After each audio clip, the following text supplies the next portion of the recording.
Hello students, कैसे हैं आप लोग। आई होप अच्छे होंगे। जय सर लर्निंग पॉइंट पर आप सभी का स्वागत है। हमारे एक्सरसाइज जो है आप लोगों के बीच 4F में कुछ सवाल रह गए थे जिनको हम आज पूरा कराएंगे। जो आपके सामने क्वेश्चन नंबर 20 नोट किया हुआ है, ये अपने आप में एक इम्पोर्टेंट सवाल है। परीक्षा की दृष्टि से 4 नंबर में आएगा, कम से कम कभी कभार ये 6 नंबर में भी आया है। तो आप सबसे पहले इस क्वेश्चन के लिए एक इम्पोर्टेंट नाम दीजिएगा। तो 2025 के लिए देखना ये है, सवाल हमसे कह रहा है एक समकोण त्रिभुज की ऊंचाई इसके आधार से 7 सेंटीमीटर कम है। जो बात कही गई उस पर आप अंडरलाइन करिए, उसी के बारे में जानेंगे। सवाल पहले एक बार पूरा पढ़िएगा। कितना कम है? 7 सेंटीमीटर। यदि इसका कण 13 सेंटीमीटर हो, कण दे रखा है, साफ सुथरा स्पष्टीकरण कर दिया है। तो अन्य दो विधाएं ज्ञात कीजिए जो आपको नहीं पता है। तो सबसे पहले हम ये जानेंगे, एक त्रिभुज मानिए एक ऐसा जिसमें एक कोण समकोण हो। समकोण क्योंकि दे रखा है, तो आइएगा हम एक समकोण त्रिभुज बनाते हैं। ये हमने एक आपके बीच समकोण त्रिभुज बनाया। इस समकोण का त्रिभुज कोई भी नाम दे दीजिए, पी क्यू आर। क्यू हमारा क्या है? यहाँ पर एक समकोण है, तो समकोण है। ये हमने क्या कहा? माना है। समकोण त्रिभुज कह रहा है, तो समकोण त्रिभुज के पी क्यू आर हमने पॉइंट माने हैं। तो ये पॉइंटों को आप यहां मानकर लिख देंगे।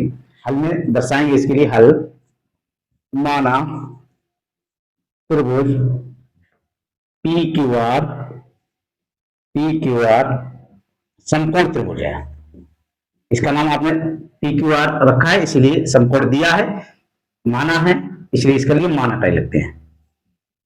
समकोण त्रिभुज है। क्लियर? देखना ये है कि ये कह रहा है एक समकोण त्रिभुज की ऊंचाई, ये बात कही है ऊंचाई, नोट पॉइंट, इसके आधार से 7 सेंटीमीटर कम है।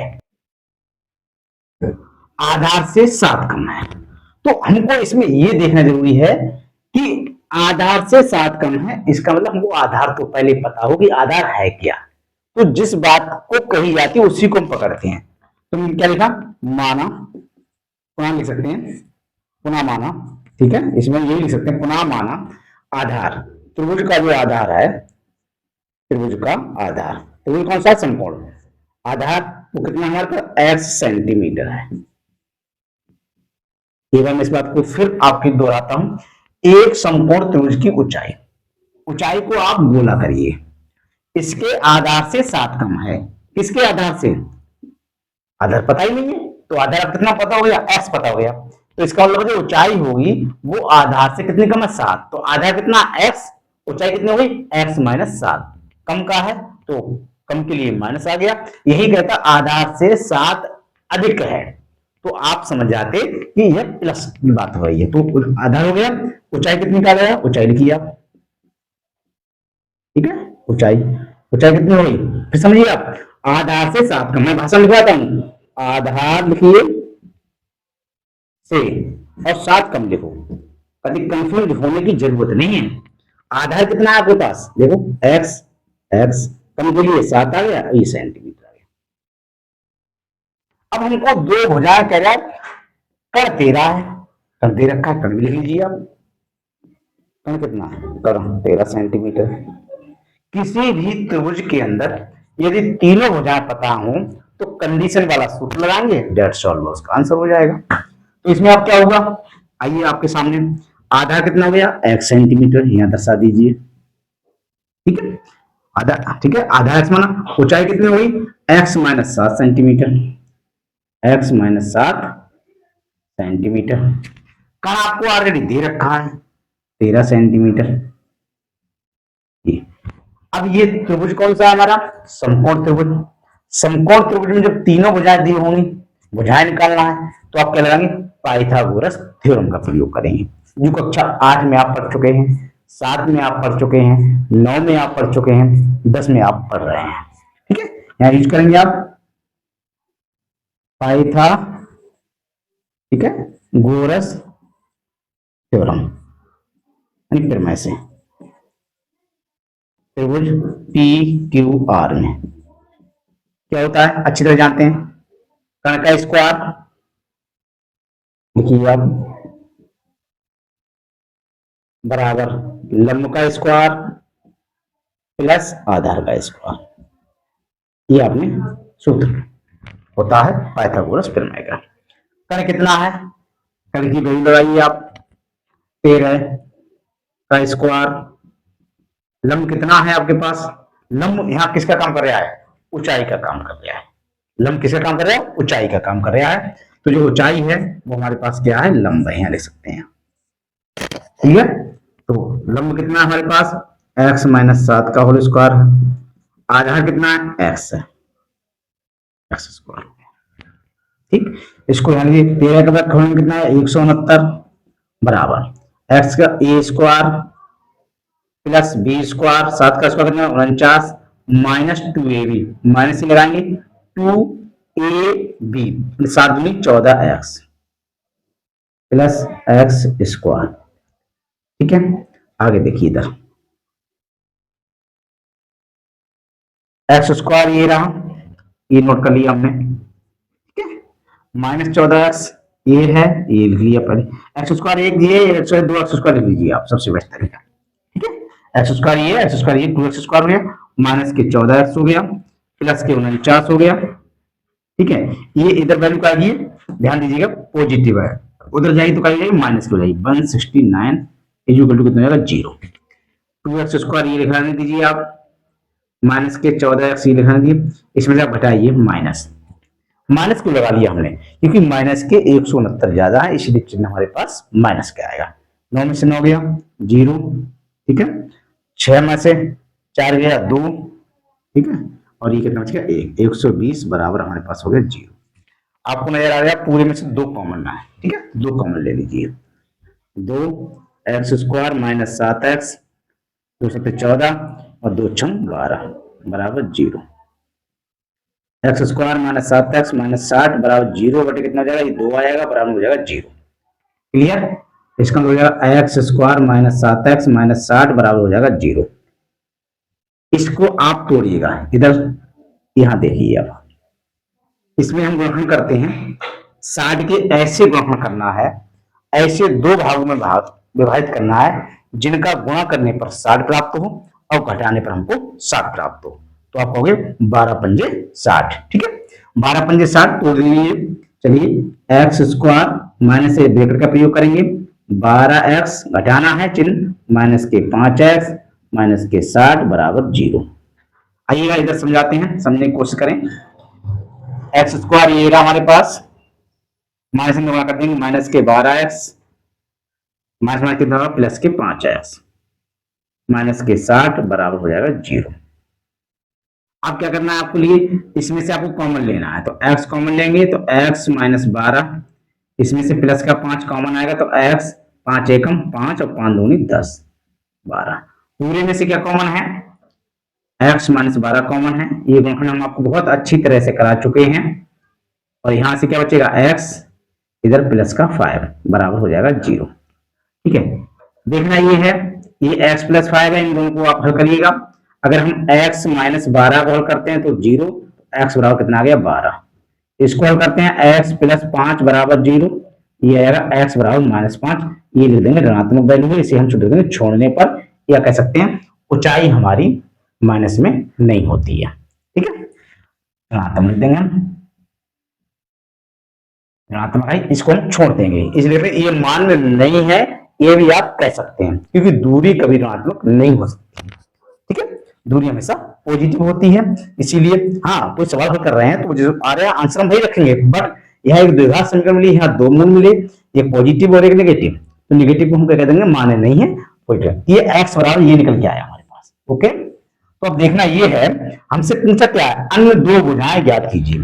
तो अन्य 2 भुजाएं इस बॉक्स के अंदर देखिए कौन कौन सी प्राप्त हुई मान ले। ठीक है, इस बॉक्स के अंदर हमारे पास आधार, पहला आधार था, देख लीजिए ये आधार हो गया। आधार क्या माना था आपने x, x आ गया 12 सेंटीमीटर, एक आंसर हमारे पास ये हो गया। ठीक है, दूसरा हमको क्या पता था, ऊंचाई, ऊंचाई हमारे पास कितनी थी, वो हमारे पास कितनी थी, देखो x minus 7, x minus 7, x का मान है 12 माइनस 7 बराबर हो गया 5 सेंटीमीटर। ये हो गया हमारा फाइनल आंसर। देखने वाली बात ये, क्या हम ये कैसे पहचाने कि ये दोनों आंसर हमारे सही हैं? सबसे बेस्ट तरीका, 5 का वर्ग करेंगे कितना आएगा 25, और 7 का वर्ग करेंगे, 12 का वर्ग करेंगे कितना आएगा 144। 144 और 25 को जोड़ेंगे तो कितना आएगा 169, जो कण के स्क्वायर के बराबर होना चाहिए। पाइथागोरस थ्योरम का रूल ये है, कण का जो स्क्वायर है, किसका, कण का, वो शेष दोनों भुजाओं के वर्ग के योग के बराबर है। मतलब कण स्क्वायर बराबर लंब स्क्वायर प्लस आधार स्क्वायर, राइट। ठीक है, इसको सॉरी। क्वेश्चन नंबर 21 है हमारा ये, दो क्रमागत धनात्मक पूर्णांक ज्ञात कीजिए जिनके वर्गों का योग 365 है। हमने आपको क्रमागत संख्याएं बहुत पहले से बता चुके हैं, वही क्रमागत संख्या लेने हैं। क्रमागत संख्याएं अलग से कुछ नहीं होती हैं, बट आप एक नियम सीख जाएं, क्रमागत क्या है, सम क्रमागत क्या है और विषम क्रमागत क्या है। इनके अलावा कोई भी अलग से क्रमागत संख्या नहीं है। जब आप ये अच्छी तरह से जान जाएंगे तो सवाल करने में आपको कहीं समस्या नहीं होगी। कहीं कहा 2 कहा गया है तो 2 मान लीजिए आप, माना 2 क्रमागत संख्याएं कौन सी हैं, संख्याएं, संख्याएं लिखिएगा।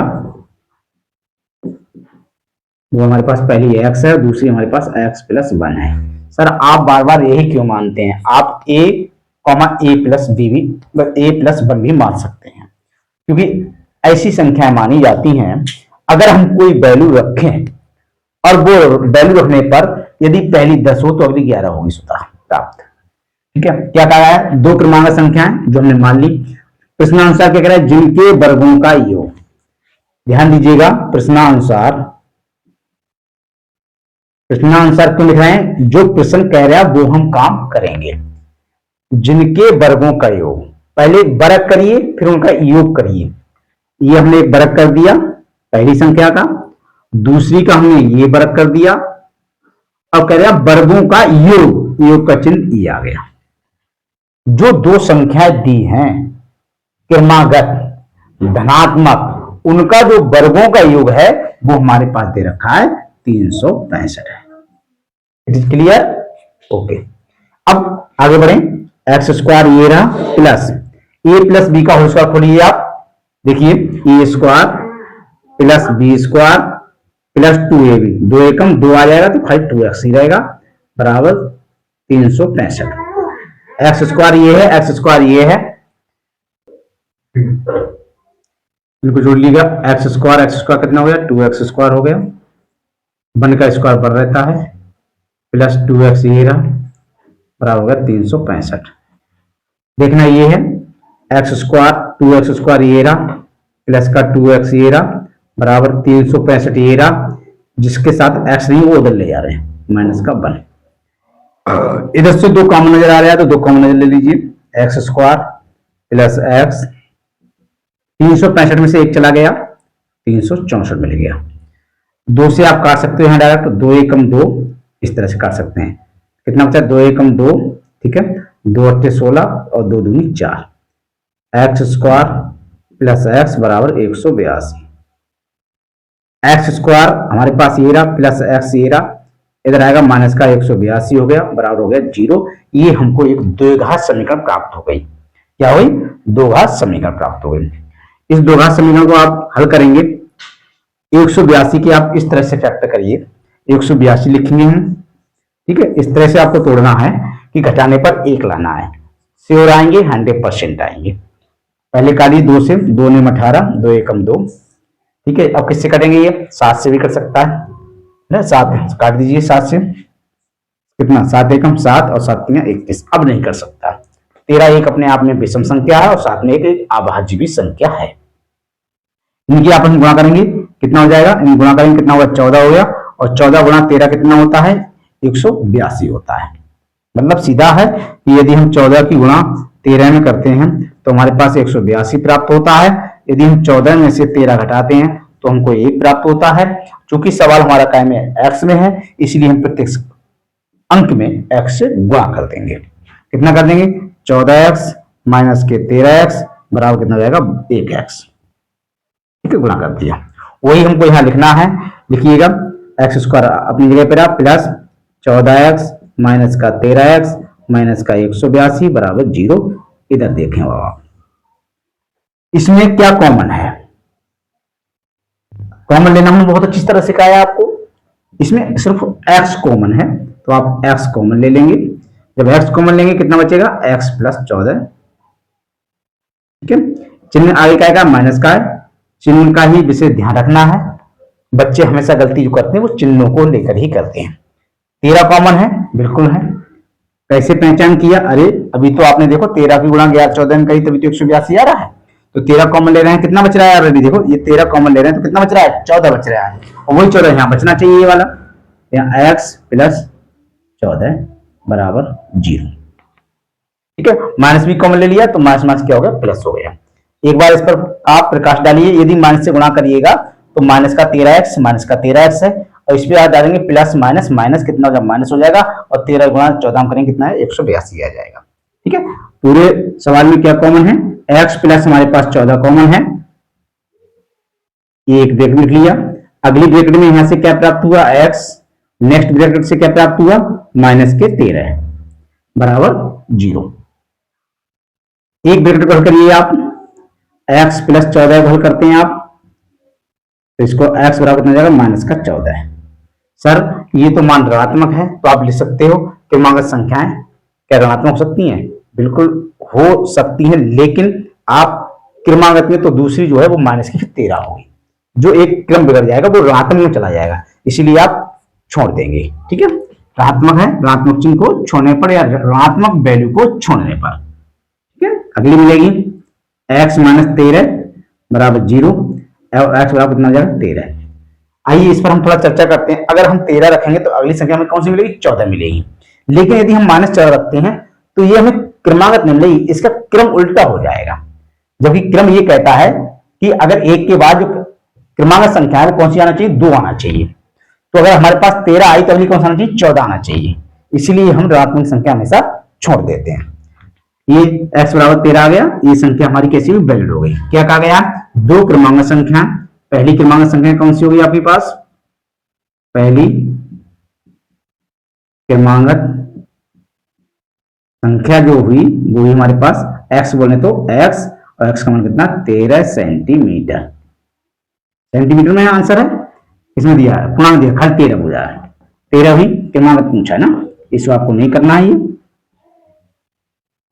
ठीक है, दूसरी जो हुई, दूसरी क्रमांक संख्या हुई हमारे पास x प्लस 1, x का मान कितना, 13 प्लस 1 यानी 14। ये हमारा क्या कहलाएगा, फाइनल आंसर कहलाएगा।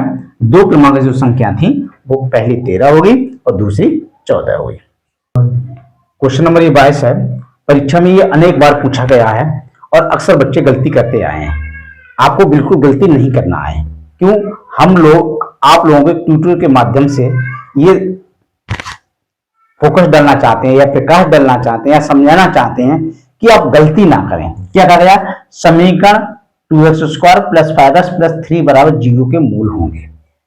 अब यहां मूल आपसे पूछा नहीं है कि 5, 3 होंगे, 3, 2 होंगे, 2, 1 होंगे। जब इसमें मूल दिए हों तो आप इसे हल करें, 3 दूना 6, 3 2 5, बड़ा आसानी से निकल आएंगे। हमसे ये पूछ रहा है मूल होंगे, वास्तविक समान होंगे, वास्तविक नहीं होंगे, वास्तविक असमान होंगे, इनमें से कोई नहीं। पहले तो हम इन चारों का मतलब समझें सवाल हल करने से पहले। वास्तविक और समान कब होते हैं, जिसका विभक्तर 0 आता है। बात समझाई, जिसका d 0 आएगा तो पहली कंडीशन में लागू हो जाएगा। वास्तविक नहीं है, वास्तविक नहीं है मतलब समझाए, जो मान कैसे आएंगे, अलग अलग आएंगे। कैसे आएंगे, अलग अलग आएंगे। वास्तविक और असमान, वास्तविक और असमान है तो आप समझ जाएंगे, वास्तविक असमान का मतलब समझ जाएंगे आप। वास्तविक असमान वाली बात समझ में क्लियर आई। वास्तविक नहीं है, मैं बात रिपीट करता हूं, तो वास्तविक कब नहीं होंगे, जो मूल ऋणात्मक होंगे, जिनका विभक्तर हमेशा काय में आएगा, माइनस में आएगा। फिर एक बार रिपीट करता हूं, जो 0 आ गया वो समान हो गया। कंडीशन में फिर समझाता हूं आपके लिए, जो d बराबर यदि हमारे पास 0 आ गया, कितना आ गया, 0 आ गया, जीरो आ गया तो आप समझ जाए, तो उसके मान जो होंगे वो कैसे होंगे, वास्तविक और समान होंगे। एक बार मैं फिर दोबारा रिपीट करता हूं, वास्तविक भी होंगे, समान भी होंगे, और समान को ब्रेक में लिखते हैं बराबर। क्लियर? जिसका डी की वैल्यू कहना है माइनस में आए, कहना ऋणात्मक आए, बात समझिए आप। तो समझो दो मूल कैसे होंगे, काल्पनिक होंगे, मतलब समझ सकते हो वास्तविक नहीं होंगे, ये भी कह सकते हैं, जैसे इसमें ऑप्शन दिया है कैसे होंगे, काल्पनिक कह सकते हैं इसको आप, और काल्पनिक कहते हैं वास्तविक नहीं है, वास्तविक नहीं है। ठीक है? डी बराबर जिनकी वैल्यू पॉजिटिव आए तो वो कैसे होंगे, वास्तविक तो होंगे लेकिन कैसे होंगे, असमान होंगे। जिनकी वैल्यू कैसे है, पॉजिटिव आए, बात समझ आई, वो वास्तविक तो होंगे लेकिन वो कैसे होंगे, असमान होंगे। कैसे होंगे, असमान। अब इन कंडीशन में से ऐसी तो बात है नहीं किसी कंडीशन ना फंसे, तो ये वाला नॉन ऑफ दी वाला तो ऑप्शन हो नहीं सकता। पहले तो ये क्लियर कर लीजिएगा। आइए हम इसका निकालते हैं, हल करते हैं इसको, बात क्लियर हो रही होगी। पहले क्या है हमारे पास सवाल, लिख लीजिए 2x² प्लस 5x प्लस 3 बराबर 0। ठीक है? आप इसको द्विघात का व्यापक समीकरण से तुलना कर लीजिए। द्विघात समीकरण से कौन सा, ax² plus bx plus c बराबर 0 से तुलना करने पर। अनेक बार इस प्रश्न को बच्चे परीक्षा में गलती करके आते हैं, वो गलती नहीं करना है। ठीक है? ए बराबर कितना है, 2 आया, बी बराबर कितना आया, 5 आया, और सी बराबर कितना आया हमारे पास, 3 आया। ये बात समझ आ रही, ए ये आया, बी ये आया, सी ये आया। क्या निकालना, विभक्तर। गुड, विभक्तर ही क्यों निकाल रहे हैं आप, अरे भाई हम सी का पूछ रहा है, कंडीशन पूछ रहा है ना, निकाल दीजिए। क्या होता है, बी बराबर b² माइनस 4ac। बी की वैल्यू कितनी है हमारे पास, 5 है, लगाइएगा। 4, ए की वैल्यू 2 है, और सी की वैल्यू हमारे पास 3 है। 5 25, 4 दूनी 8, 8 3, ठीक है, 3 दूना 6, 6 चौक 24। ये देखना, ये है, इसकी वैल्यू कितनी आई है, इसकी वैल्यू कितनी आई, 1 आई। ये हमारा हो गया आंसर। अब ये चेक करना है आपके लिए, ये 1 हमारा आंसर हो गया। 1 में आप ये देख रहे हो कैसी वैल्यू आई, पॉजिटिव आई, तो इसका आंसर कौन सा होगा, वास्तविक तो है लेकिन कैसा, असमान है। तो ऑप्शन नंबर हमारा कैसे चलेगा, see. That is clear. I hope यदि हमारा पढ़ाने का आपको स्टेप्स बढ़िया लगा हो, आपका जो हम आपको विधि या मेथड पढ़ा रहे हैं वो अच्छी लग रही हो, तो हमारी वीडियो को शेयर करें, लाइक करें, कमेंट करें, और चैनल को सब्सक्राइब करें।